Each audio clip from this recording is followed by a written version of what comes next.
Good news din ang dala ng Bureau of Immigration. In line with President Marcos Jr.'s directive to enhance national security through digital transformation, the BI advances its border security with the launch of Advanced Passenger Information System or APIS.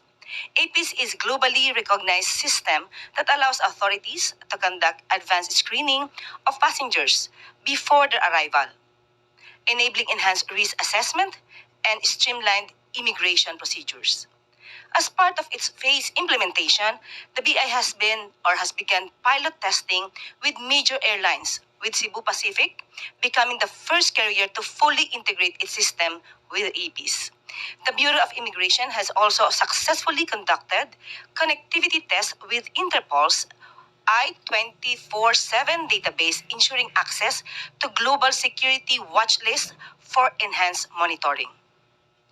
At ito po ang mga good news natin sa araw na ito. Makakasama rin po natin ngayong umaga si OWA Administrator Arnel Ignacio para naman ibahagi ang ilan sa mga programa ng ahensya. Pero po bago natin siya makasama, panoorin po muna natin ito.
Salamat.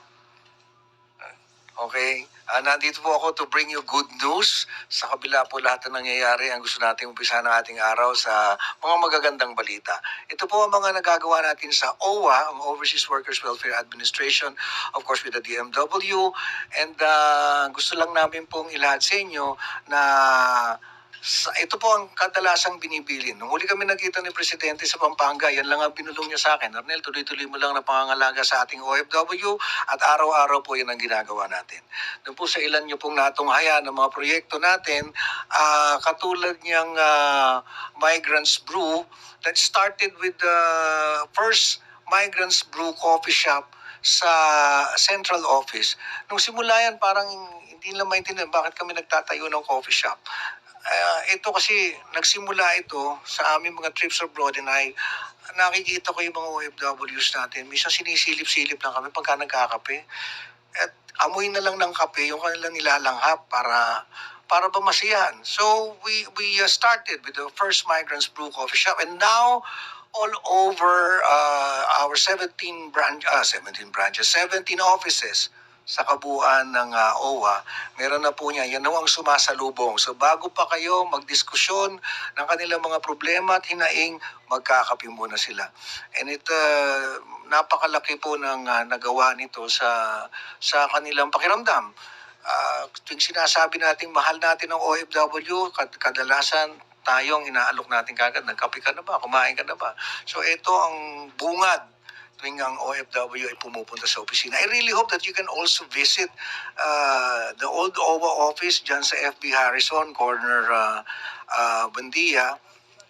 Bagamat luma yung building, pinaganda natin ang pinaganda, para nga maramdaman ng ating mga OFWs that meron silang lugar dito na matatawag nilang kanila. Nakita nyo rin ay meron tayong Ayos truck. Kung napansin niyo yung Ayos truck na yan, that is again, sa pangangalaga naman ng OFWs as instructed by the President, President Bongbong Marcos, na lagyan natin ng komprehensibong pangangalaga. Dahil merong mga bagyo, lindol, ang mga OFWs natin nag-aalala kung paano nila makukontak yung kanilang pamilya.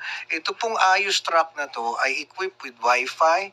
It has a kitchen, shower, generator, lights. Ito ho ang nauunang pumunta sa lugar kung saan merong trahedya. So we can provide them with the Wi-Fi, internet connection so they can get in touch with their OFWs na kamag-anak sa ibang bansa.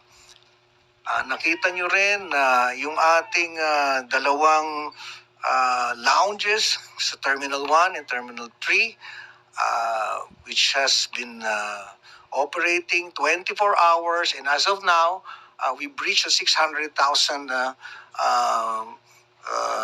numero ng mga OFWs na napagsilbihan dyan. Ang maganda lang balita, talagang naubos na yung mga matitinding kanilang hinaing dahil ngayon meron na silang mapupuntahan. At I really hope that you can see their reaction each time they come in dito sa mga lounges na matatawag nilang kanila. Maririnig mo sila, punta muna tayo dun sa lounge natin. Napakasarap ng pakiramdam. At kung gusto nyo ng good news, ito hong emosyon na nararanasan namin araw-araw by serving the OFWs, napakasarap sa pakiramdam. Yung ding Seafarers Hub, for the first time, ang ating mga seafarers nagkaroon ng tambayan. For so many years, kumakanta pa ako sa library, way back 86. Hindi ko mapigil, sorry ha. Nakikita na natin ito mga seafarers sa katambay dyan sa Calao. And hindi lang hirap ng init, hindi lang hirap ng gutom, kung hindi naging lugar pa ito kung saan pumupunta yung mga ambulance chasers at kadalasan na napapapirma sila sa mga agreement na ipapanalo daw yung kaso na ending up wala sila nakukuha. So, what did we do? Sabi ko lang, lagyan natin sila ng lugar na meron ng abogado, merong pagkain, may kape, naka-aircon, bukas yung 24 oras. So kung meron tayong mga communication na kailangan ipahatid sa kanila, meron din silang lugar. So ang ating unang-unang Seafarers Hub, nandyan sa Mabini, corner TM Calao, kung saan sila. And we are very, very happy and very glad and looking forward na after the President has signed the Magna Carta for Seafarers, nakatalaga po rito na magtatayo pa tayo all over the country ng Seafarers Hub. So, yan ang isa rin sa we are very eager to do for our seafarers. And kung napansin nyo, meron tayong ipinakitang OFW Global Center. It is 1,903 square meters of it's a whole floor na center to para sa OFWs. Bubunga dito yung pinakamalaki nating Migrants Brew Coffee. Of course, we're working with the DMW and itong lugar na ito, natulungan tayo ng Department of Foreign Affairs na makuha ang immunity. So that's Philippine territory, itong OFW Global Center. I really hope that pwede ba natin silang maisama lahat doon? So para makita nyo naman, dahil ito ang pagkakagawa nito truly world class. Napakagandang lugar. And kung maalala nyo, yung ating mga OFWs, natutulog sila doon sa mga kalye, nakahiga doon. And now, again, caring for OFWs as instructed, meron silang lugar na kung matatawag lang kanila. At ang location nito, nasa Admiralty, is the United Center Building at the 18th floor. Ang elevator nito, 5. So, nakakatuwa lang kapag yung mga OFWs pumupunta dyan na hindi makapaniwala na meron na silang lugar na matatawag na kanila. So, ano pa ba yung aking na-miss? The 1348, several times this has been tested in the Senate and walang palya. Lagi may sumasagot. Why are we emphasizing this? Kadalasan po pagka naglalabas tayo ng hotlines, ang sinasabi hindi nila inaasahan yan dahil wala na masasagot. Dito makakaasa sila 24/7. Mayroong sumasagot dyan. And also we'd like to emphasize that the problems of OFWs, tuloy-tuloy yan. Hindi naman talaga ma-eliminate yan totally and absolutely. But the great difference now is government answers. Government works and governments act swiftly. As we've demonstrated doon sa sinabing sa aming Escalona case na from Colombia, kaagad-agad natin ito naiwi to an air ambulance at nakarating na kaagad siya. Ito yung na-stroke, suffered from massive stroke, is a 48-year-old chef from Colombia. Naiwi natin kaagad-agad ito via air ambulance. So, in a nutshell, what we're trying to say that we have a government who acts, who responds, and who feels. At kahit ano pa po ang nangyayari, paulit-ulit lamang kaming binibilinan ng ating presidente, PBBM, alagaan mo yung mga OFWs. And that is what we're doing. Thank you, Admin. We're now opening the floor for questions from MPC. Tuesday New, DZBB.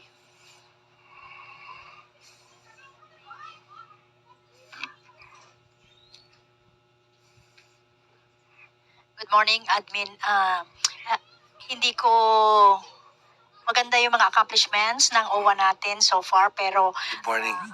itong latest na mga nangyayari sa bansa, sir, lalo na yung banta ng ilang grupo ng OFWs para sa zero remittance. So far sa inyong mga monitoring sa ating mga OFW, Admin, ano mo yung pinakamalakas na pulso ng mga nakakausap nyo na mga OFW regarding this issue? Actually, alam nyo, pag kami naman nakakausap, katulad kagabi, kasama ko yung 206 na mga inuwi natin sa trafficking, hindi naman ito nababanggit. At kung sakasakali man, nababanggitin nila, sasabihin lang natin kung ano yung sa tingin nyo na kakabuti sa inyo, pag-isipan nyo mabuti. But we really do not engage in sa ganitong usapin since hindi naman nila binabanggit. So far, ay kagagaling ko rin lang na Singapore and then flew to Thailand and then kagabi kasama ko sila, wala namang nagbabanggit sa amin. Follow-up lang, sir.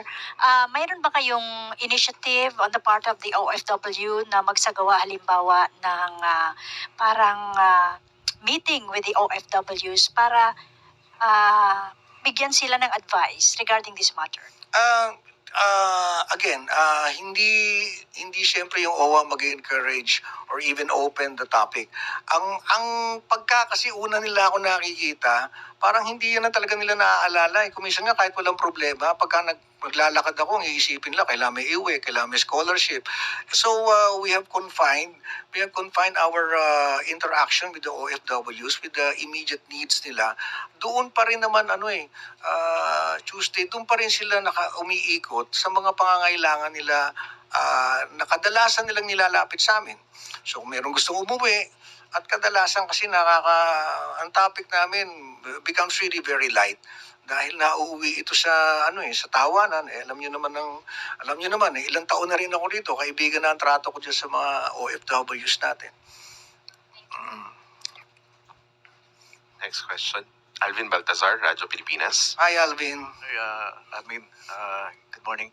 Admin, kamusta yung mga kababayan natin doon sa Lebanon? Lebanon. level. Ilan pa ba yung mga hindi pa na-repatriate? Okay, ganito no, ito lang kasi I really hope that you can help us out here. Ang pagre-repatriate, hindi naman yan nangyayari each time lang na meron kayong mababalitaan. It's a daily thing na ginagawa ng OWA at ng DMW. Laging meron tayong naiuwi pa tatlo-tatlo, pa 20, hindi yan tumitigil. So if there are calls for repatriation, all they need to do is to get in touch with the DMW, OWA, or the DFA, and immediately, na-provide natin yan kaagad. Basta ang ano lang doon sila lumapit sa amin. Kasi yung kadalasan, alam mo, sa Facebook sila lumalapit. Pagka sa Facebook, hahanapin pa namin. So, kailangan lang. The 1348 hotline works. Sir, yung sa air ambulance, magkano yung naging ginugol ng gobyerno doon? Ito umabot ng mga $47,000. Kaya sa mga ganyang gastusin, hindi na natin iniisip kung malaki. As I mentioned, ang instructions lang sa amin at ang aming pangkaraniwang nararamdaman, it becomes second nature to people from OWA and DMW and DFA. Pag kami nangailangan, tulungan mo na kaagad. And I really hope that ating kayo rin, pagka tumatawag sa amin, wala naman, hindi mo kami tumitingin sa oras we will immediately respond. Sir, sir lang clarification lang doon sa OWA brewed coffee. Yes. Libre yun, ano? Yes, libre yon. Madalas nga yan, nagugulat sila na wala palang bayad. Kasi nga, nasanay tayo, pagka pinagkape ka, bibigyan ka lang ng cup, di ba? Tsaka yung stirrer na nakahoy. Dito hindi. Ang gusto namin maramdaman ng mga OFW, at kahit na sino, pag pumasok ka doon, premium ang ibibigay sa'yo. Para naman damang-dama mo na hindi ka tinipid. Thank you. Sige po, admin. Do you have questions for Admin Ignacio? I really hope that na makita nyo yung aming bagong bubuksan sa Hong Kong. Ang tagal ko na rin dito, but what I want to share with you is not only the services that we do every day, it's the feeling na tumubo na sa amin yung each time an OFW comes to you and say thank you. Especially the seafarers, whom I discovered, ang pinaka-emosyonal. Lalaki ng katawan, sila pa yung nauunang umiiyak. Just to say thank you. Kaya alam nyo yung mga pinag-uusapan sa social media na mainit, pagdating doon sa aming daigdig, hindi naman ganyan ang usapan Kung ano lang yung basic nilang hinihingi at ang marireport ko sa inyo,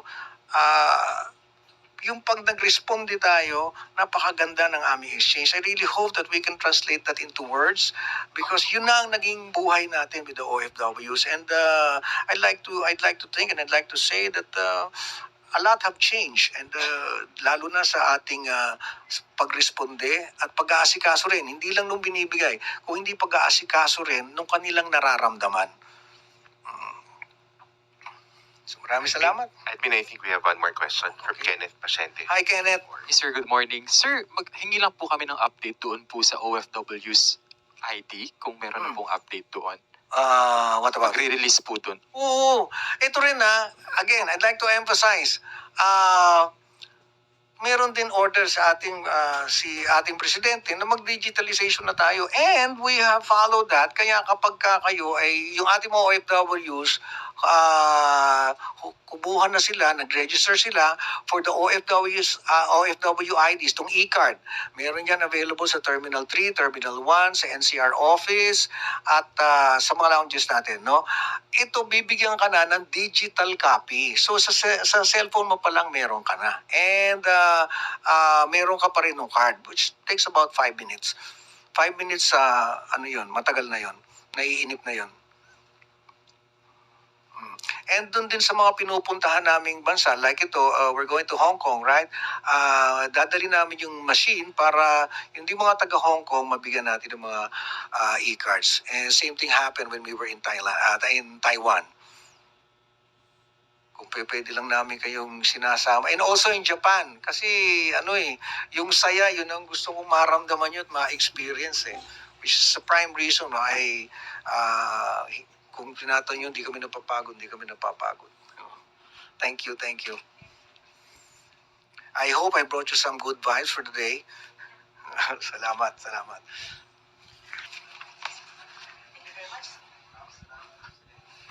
Thank you very much to OWA Admin Arnel Ignacio. Ngayon po ay handa na po tayong tumugon sa inyong mga katanungan. Yusek, first question po is from Kenneth Pasyente, PTV4. Hi Yusek, good morning po. Yusek, balikan ko lang po yung sa APIS. Nabanggit niyo po kanina na sumali na po yung Cebu Pacific dun sa pilot testing. May mga karagdagang airlines pa po ba na inaasahang sasali po dito sa pilot testing? At kailan po makukumpleto yung pag-integrate ng lahat po ng airlines?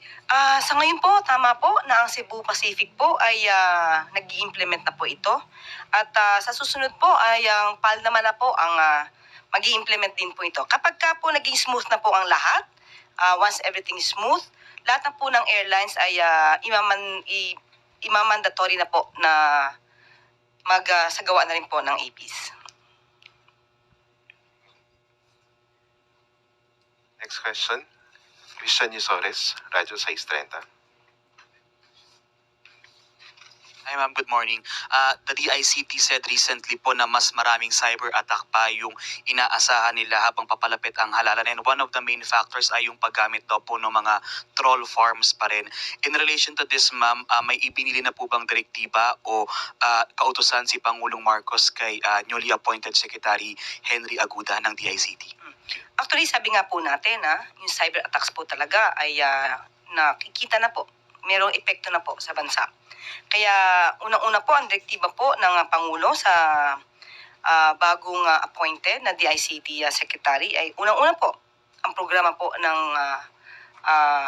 administrasyon patungkol po sa digitalization, pati po yung internet connectivity across the country, and of course, cybersecurity ang kailangan nating pagtuunan, lalo-lalo po sa ngayong panahon na mayroong pangangampanya at campaign period. Meron po bang magiging coordination din po ang PCO sa DICT sa inyo po mga initiatives and plano po against fake news bilang sa social media po mas lalong kumakalat yung mga maling impormasyon? Opo, hindi lamang po ang PCO, lahat po ng ahensya na may concern po patungkol sa mga paglaganap ng fake news, lahat po tayo ay magtutulong-tulungan para po masawata, matigil ang fake news na ito. Ann Soberano, Bomborazo. Yusek, good morning. How does the palace view or anong reaksyon ng palasyo sa naging pahayag ni US Defense Secretary Pete Hegseth that the US has great interest in expanding more military-to-military cooperation between the Philippines and the United States, and pointing out deterrence is necessary, especially the Philippines considering threats from the Chinese? Opo, magandang balita po yan para sa ating bansa. Katunayan nga po ay nagkaroon po ng reaffirmation ng US Ironclad, no? Commitment to uphold our mutual defense treaty. Pero ang mga detalye po niyan ay magkakaroon po mamaya ng presscon ang DND po. Mamaya lamang po. So doon po natin tanungin lahat ang mga katanungan at mga detalye na napag-usapan ni US Secretary of Defense Pete Hegseth at ang Pangulo. So with this, ma'am, with the statement of Secretary Hegseth, ibig sabihin po ba na mas bubuhos pa ang tulong ng Amerika sa Pilipinas sa ilalim ng Trump administration? Hindi po ako makakapagbigay ng detalye sa ngayon. At sabi nga po natin, maya-maya lamang po ay magkakaroon sila ng presscon. At malamang po lahat ng detalye ay makukuha nyo maya-maya lamang po. Next question, Maricel Halili, TV5. Magandang umaga po, Yusek. Yusek, today is the birthday of former President Rodrigo Duterte. So, meron po bang gustong ipaabot si President Marcos o ang Malacanang sa dating Pangulo? Katulad po natin ang sinabi natin noong nakaraan, dapat lamang po nating batiin ng happy birthday ang dating Pangulong Duterte. At kung maaari nga po nating kantahan lahat ng happy birthday ang Pangulo.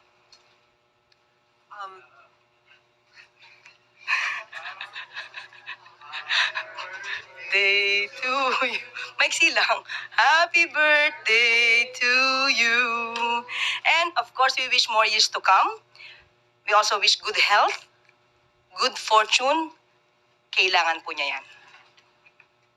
And of course, ma'am, ngayon habang sineselebrate yung birthday ni FPRRD, we're also expecting different activities both from pro and anti-Duterte. And obviously, this is very divisive. So, what's your assessment on this? Do you see this as a failure on the part of government, not just on the part of administration, but on the part of VP Sara as well, considering that the brand of unity has always been the campaign of PBBM since day one? Actually, I believe it's only the pro-Duterte groups that have the activities to be conducted today. But with regard to the administration, we do not have any activity to celebrate the birthday. Kasi ma'am sa Netherlands na mga victims na maggagawa rin.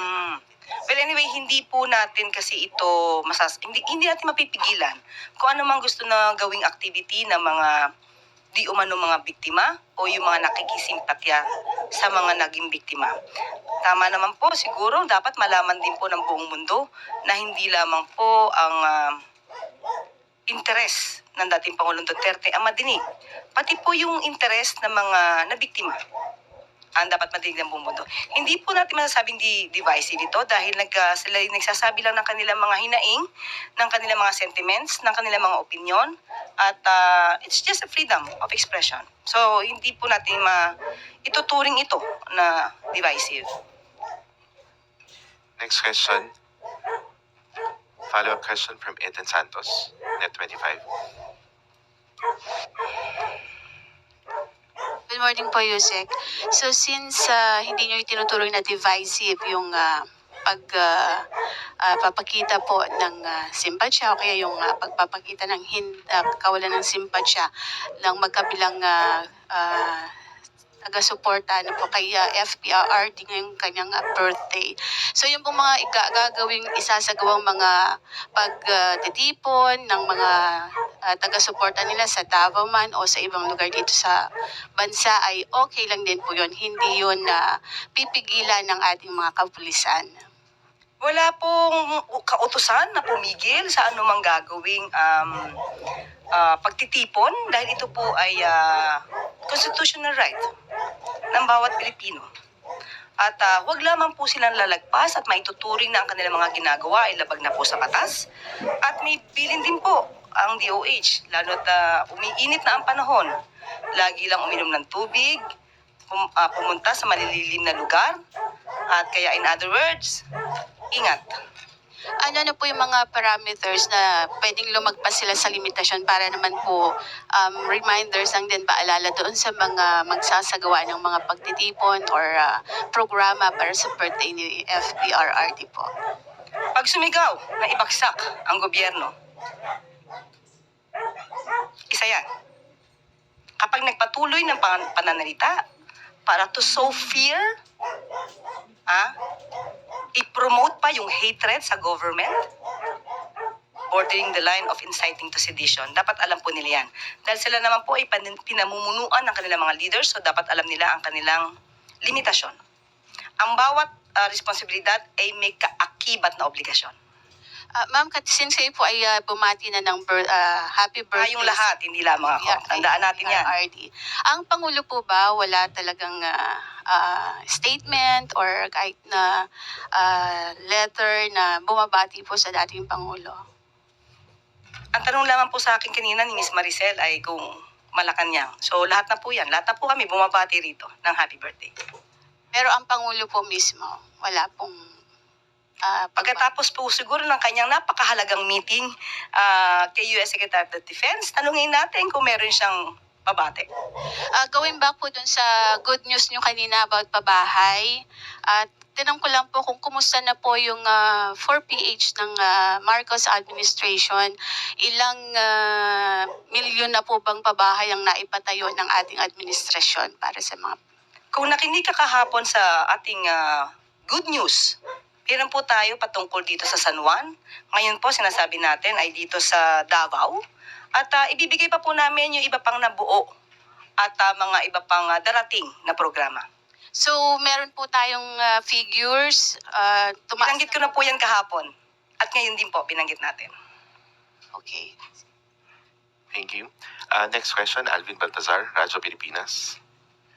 Yusek, good morning. Yes, good morning. Yusek, may lumabas lang na balita doon sa recovery ng 65 million pesos worth in line with the voucher program naman ng DepEd during the past admin ng agency. Any reaction from the palace regarding? Yes, maganda pong balita ito. Dapat nasama po ito sa good news. Dahil sa pamumuno po, tandaan po natin, ito'y nasa pamumuno na po ang DepEd ni Secretary Sonny Angara. Na imbestigahan po ng mabuti yung ghost students, yung voucher program anomalies, at ito po ay magre-resulta ng 65 million marirecover po natin. Tandaan po natin, itong mga ghost students na to ay nagsimula noong 2021 to 2022 at 2022 to 2023. Ito po ay panahon ni dating Pangulong Duterte at panahon nung naging DepEd Secretary si VP Sara. So, with this result, we can now say that DepEd will not be put to dumpster. Hindi po mapupunta sa basurahan ngayon ang DOH dahil may ginagawa.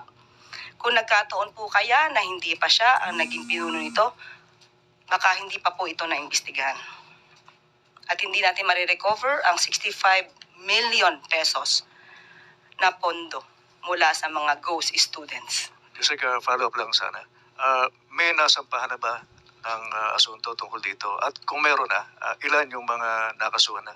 Sa ngayon po ang nasa balita po natin at sinabi po ni Secretary Angara ay nagbigay lamang po sila ng ultimatum, nagbigay ng demand letter para po dito sa mga schools na involve tungkol sa ghost students.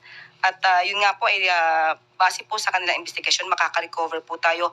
Pero yung patungkol po sa mga criminal actions, tatanungin po muli natin kung ano po ang balak na ni DepEd Secretary Angara patungkol dyan.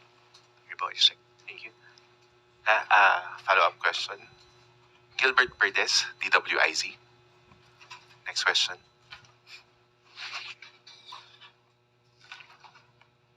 Magandang umaga po, Yusek. Baka may mensahe lang po yung Malacanang sa mga local candidates po ngayong umarangkada na yung campaign period at full implementation ng Pinera Doctrine. Alam naman natin, itong doctrine ito sinasabi na walang premature campaigning until dumating yung campaign period. Paano magkakaroon ng premature campaigning? Kung candidate ka, i-consider ka lang na candidate kapag ka nandiyan na yung campaign period. Well, anyway, ang paalala lang po natin sa lahat ng mga kakandidato, huwag lumabag sa batas.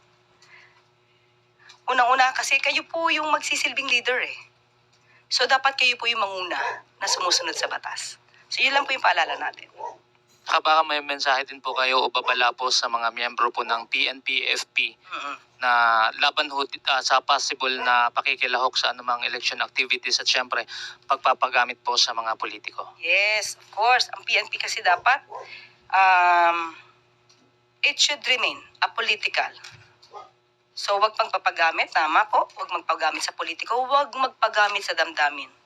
Alamin nila, tandaan nila na ang kanilang trabaho ay manatiling loyal sa bansa, loyal sa konstitusyon. Yun lang po. May isa pa po akong tanong.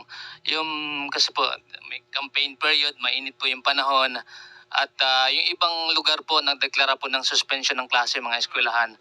At yun nga, in-encourage pa rin po ba ng Malacanang yung house-to-house campaign dahil sobrang init po ng panahon at possible na kumalat yung iba't ibang sakit sa ngayong panahon po ng summer. Nako, sa panahon po ngayon, hindi natin mapipigilan kung ano po ang balak ng mga kandidato, kung paano sila mangangampanya.